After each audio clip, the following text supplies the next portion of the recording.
The oldest Latino civil rights organization in the U.S. is facing turmoil over its leaders' initial support for President Donald Trump's immigration plan, and it comes amid evolving membership that includes politically active immigrant students.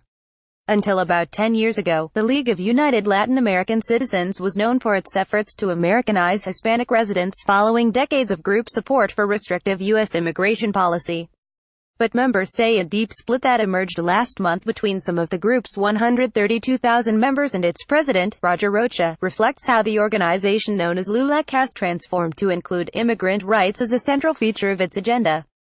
Advertising and invented by Teeds. It took a while, but LULAC finally got with the times, said Dennis Montoya, the state director of LULAC New Mexico. Immigrants are an important part of our community.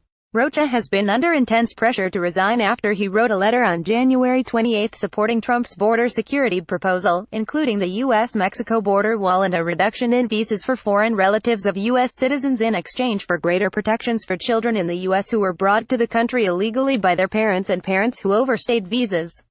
Rocha later rescinded the letter and called writing it the worst mistake of my life, but said he will not resign.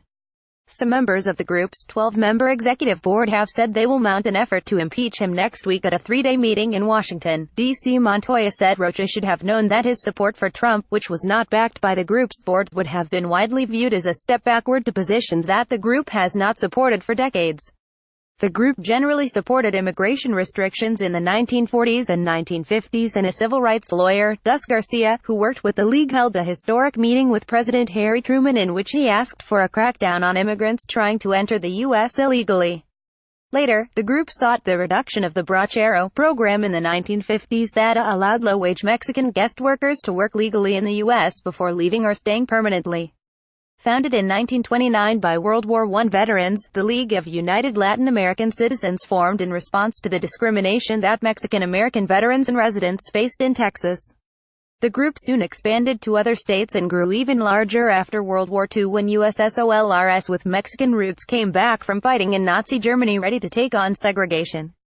Unlike mutual aid societies of the time that helped Mexican immigrants in the U.S., the League of United Latin American Citizens felt Americanized Hispanics would be better suited to battle discrimination. Chapter meetings always started with the Pledge of Allegiance and a prayer attributed to George Washington. Those Americanization efforts continued until the late 1960s when a new generation of activists sought to include immigration reform as part of the group's efforts, California LULAC State Director Dave Rodriguez said. And that trend has only intensified in recent years. Now this new generation and more young members are speaking out, Rodriguez said. The old LULAC is gone. Geronimo Cortina, a University of Houston political science professor, cited changing demographics among U.S. Latinos as the main reason for members' anger with Rocha. And most Latinos either have relatives in the U.S. who are in the country illegally or know of people who are. Many Latinos now come from mixed-status families, Cortina said.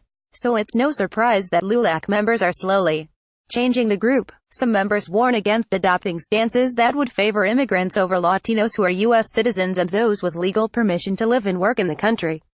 Baldomero Garza III, a LULAC district director in Houston, said in a letter to members that the group should represent the interests of all Americans first, including the more than 40 million U.S. Latinos.